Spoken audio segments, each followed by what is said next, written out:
Number 804 को कहीं ना कहीं कुछ बातचीत हो रही है। मैं उनको लफ्ज़ सिर्फ 12वां खिलाड़ी इस्तेमाल कर रहा हूं और बेतहाशा फैन फॉलोअर है उनका, बेतहाशा। मतलब जितना झूठ बोल रहे हैं इतना फैन फॉलोअर है। जितना आसान लिया जा रहा है काजी फायज ईसा साहब को, इतने आसान नहीं है। आगे चलकर जिनको धमकी दी उनका नाम है सरफराज बुगटी। इन हैंडप्रिंट में पाया जाता है पंज योग। मियां नवाज शरीफ वतन वापस आ रहे हैं, आपने उनको भी करीब से देखा है, उनकी शख्सियत को भी जानते हैं। सेफ एंड साउंड समझेंगे तो फिर उनका जहाज लैंड करेगा। आपका जो तल्लक है वो जर्नलों से लेके जजों तक भी है, सियासतदानों से लेके ब्यूरोक्रेट तक भी है कि हर शख्स का एक माइंड सेट होता है, वो जज हो या जर्नल। डील और डील की भी बातें हो रही हैं। कहा जा रहा है कि कुछ लोगों को डील मिल गई है, कुछ को थोड़ी सी डील मिलेगी। आपने सर बुशरा बेगम का हाथ देखा हुआ है, आजकल वो कुछ गैर मुल्की लोगों के साथ तल्लुकात और कोई बातचीत कर रही हैं कि अब के जब ये इन परिंदों को कहा जाएगा कि यहाँ से उड़ जाओ, तो जब ये उड़ेंगे तो इन्हें छतरी मुहैया नहीं की जाएगी। अस्सलाम वालेकुम व्यूअर, करंट अफेयर्स के साथ मैं आपका होस्ट उमर नवाज। नादरीन, मेरे साथ जो मेहमान शख्सियत हैं आप इनको जानते हैं, मारूफ पामिस सादिक मलिक साहब मौजूद हैं। किसी तारीफ के मोहताज नहीं है, आप इनकी हमेशा जो पेशीन गोइयाँ होती हैं वो सुनते हैं। जो सियासत के हवाले से जो ये बयान करते हैं आप बज़ाहिर जानते हैं, जो भी बयान करते हैं वो हमेशा सच साबित होता है। टामक टोइयाँ नहीं मारते, ऐसे ऐसे नहीं करते। तो आज फिर सादिक मलिक साहब से जानते हैं कि ये महीना अक्टूबर का महीना और पाकिस्तान की सियासत में अक्टूबर का महीना हमेशा से अहम रहा है। तो इस वक्त अक्टूबर के महीना कैसा गुजरेगा और इसमें क्या तब्दीलियाँ रूनुमा होंगी। सर बहुत शुक्रिया आपके टाइम का। अच्छा, वालेकुम अस्सलाम रहमतुल्लाहि व बरकातहू। कैसे हैं आप? मैं ठीक हूँ सर, आप कैसे? अल्हम्दुलिल्लाह अल्हम्दुलिल्लाह। सर कहा जाता है कि वज़ीर दाखिला के साथ आपके बड़े अहम मरासम हैं, तो जब नवाज़ शरीफ वापस आएंगे तो क्या वो उनको गिरफ़्तार करेंगे या छोड़ देंगे, डर जाएंगे? उन्होंने उनको एक धमकी भी दी थी कि शेख रशीद का अंजाम देख लो और लोगों का भी अंजाम देख लो। तो सरफराज बुगटी की शख्सियत के हवाले से बताएं हमें। अच्छा, जो धमकी दी थी ये दी थी राना सनाउल्लाह साहब ने। जी जी। राना सनाउल्लाह साहब भी मेरे मेहरबान दोस्त हैं। धमकी उन्होंने दी तो आगे चलकर जिनको धमकी दी उनका नाम है सरफराज बुगटी। इन हैंडप्रिंट में पाया जाता है पंज योग। पंज योग में ये चार उभार ऊपर वाले और पांचवा ये माउंट ऑफ वीनस प्रोमिनेंट होता है और ये किसी भी शख्स के साहिब इक़्तिदार होने की बुनियाद बनाता है। जहाँ जहाँ मुक़द्दर की लकीर और सनलाइन आपस में कॉम्बिनेशन बनाती हैं वहाँ वहाँ इक़्तिदार उनके दरवाज़े पे दस्तक देता है और लक्ष्मी की तरह उनके यहाँ अंदर आ जाता है, हुमा के परिंदे की तरह सर पे बैठ जाता है। जब आप सरफराज बुगटी साहब की बात करते हैं तो उनके हाथ पर जो पंज योग है ये थर्ड वर्ल्ड के बेहतरीन सियासत करने वाले हाथों पर मौजूद होता है और ये लोग बेहतरीन हिकमत अमली के साथ कहाँ किस तरह कितना क्या कम ज़्यादा बेहतरीन तरीके से टोर लेन देने पंजाबी के ने।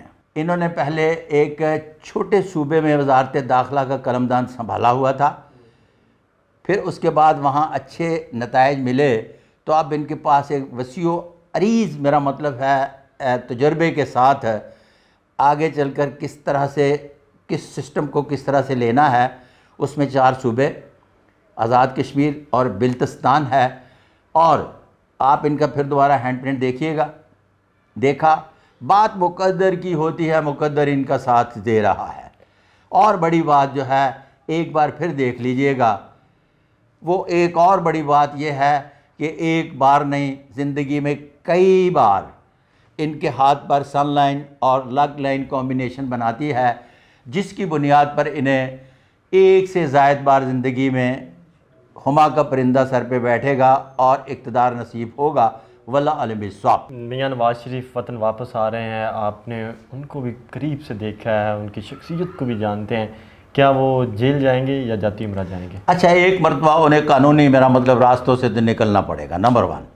नंबर 2, एक बात तयशुदा है कि जब वो अपने आप को मुकम्मल एतबार से सेफ़ एंड साउंड समझेंगे तो फिर उनका जहाज़ लैंड करेगा, अदरवाइज़ वो 21 अक्टूबर को अपनी अना का मसला नहीं बनाएंगे। वल्लाह आलम बिस्वाब। अच्छा, आपका जो तल्लक है वो जर्नलों से लेके जजों तक भी है, सियासतदानों से लेके ब्यूरोक्रेट तक भी है। काजी फ़ायद हिस्सा आप खुल के खेलेंगे या फिर आराम से खेलेंगे? अच्छा, बात यह है कि जज खेलते नहीं, उनके फ़ैसले बोलते हैं। जजों के जब फ़ैसले बोलते हैं तो उनके फ़ैसलों की बुनियाद पर हुकूमतें चलती हैं। उनके फ़ैसलों की बुनियाद पर बहुत बड़े बड़े ऐसे इक़दामात उठाए जाते हैं जिनकी बुनियाद पर कौमें तरक्की भी करती हैं, ज़ेर भी होती हैं और ज़बर भी होती हैं। हर बंदे का एक माइंड सेट है, उस माइंड सेट को अपना तयक्कन बनाकर आगे निकलता है और फिर उसी पर अमल दरामद करवाने के बाद महसूस करता है कि ये ठीक था।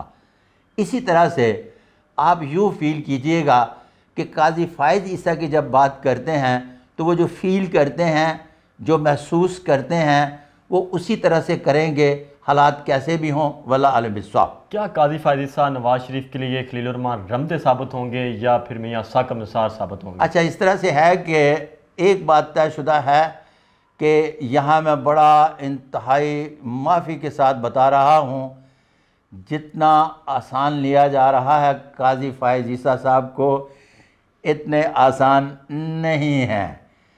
जितना आसान लिया जा रहा है कि किसी की झोली में वो खेलते रहेंगे, इतना आसान नहीं है। वल्लाह आलम बिस्वाब। अच्छा सर, डील और डील की भी बातें हो रही हैं। कहा जा रहा है कि कुछ लोगों को डील मिल गई है, कुछ को थोड़ी सी डील मिलेगी।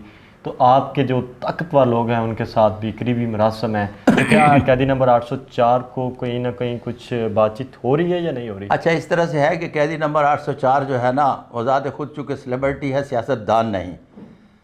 उन्हें तो पहले ही ये लफ्ज़ हम कर रहे हैं तज्जिया, मुकद्दर में उसके लिखा ही नहीं था कि वो 5 साल पूरे करता।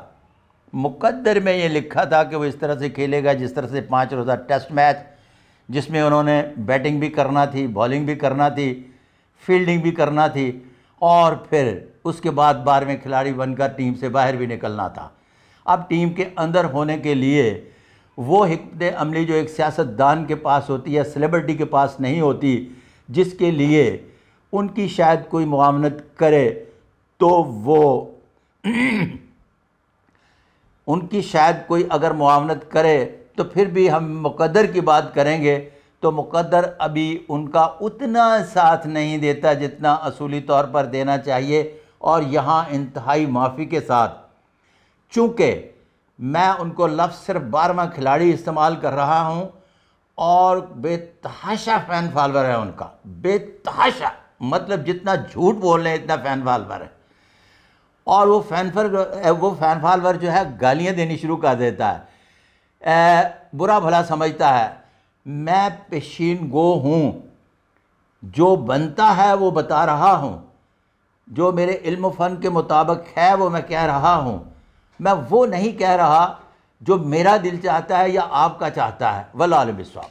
अच्छा, आपने सर बुशरा बेगम का हाथ देखा हुआ है। आजकल वो कुछ गैर मुल्की लोगों के साथ, कुछ बरादर ममालिक के साथ तल्लुकात और कोई बातचीत कर रही हैं, क्या वो अपने मकसद में कामयाब हो जाएंगी? अच्छा, इस तरह से है कि मैं पाकिस्तान का पहला आदमी हूँ जो उन्हें शादी से पहले भी मिला, मेरे पास तशरीफ़ लाई थी, और फिर शादी के बाद भी तमाम लोग पाकिस्तान के, ख़ास तौर पर ये जितने भी टक टक टक टक टक टैरो कार्ड रीडर है और फिर कुछ तलाक़ें करवाने वाले लोग, फिर उसके बाद ये जितने भी वो तबका है, सुबह और शाम और दोपहर और दिहाड़ी में 3 पेश गोइयाँ अलग अलग, फिर उसके बाद ये क्यों ना पूरी हो सकी कि तरदीद करके फिर अगले दिन पेश गोई करने वाले लोग, ये सब कहते थे कि ये तलाक़ ले लेंगी। मैंने कहा अब के बेवफाई ये करेंगी, बात मुकाबले की नहीं है,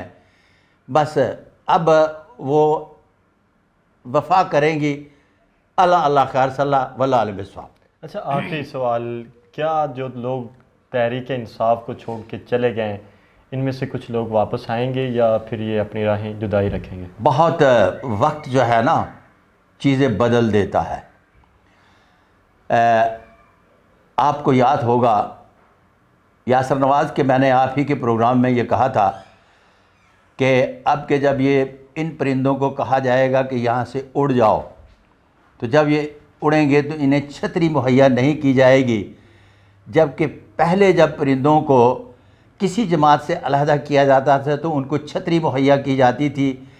याद है कि नहीं याद? बिल्कुल याद है। ये बात आपने मेरे साथ फरवरी में भी की थी, अप्रैल में भी की थी। 2 प्रोग्राम में ये आपने मुझे बार बार कहा था कि छतरी मुहैया नहीं की जाएगी, परिंदे ज़रूर उड़ेंगे, और हमने वो देखा कि परिंदे उड़े। फिर अब इनको छतरी नहीं मुहैया की जाएगी, और कि काफ़ी दौर गुजर जाने के बाद फिर उनमें से चंद एक परिंदे जो रह जाएंगे उनको छतरी मुहैया की जाएगी। वल्लाह बिस्वाब। सर बहुत शुक्रिया, आपने हमें टाइम दिया। जी नाज़रीन, आपने गुफ्तगू सुनी, उम्मीद है कि आपको गुफ्तगू पसंद आई होगी। अपने मेज़बान को दीजिए इजाज़त। अल्लाह हाफ़िज़।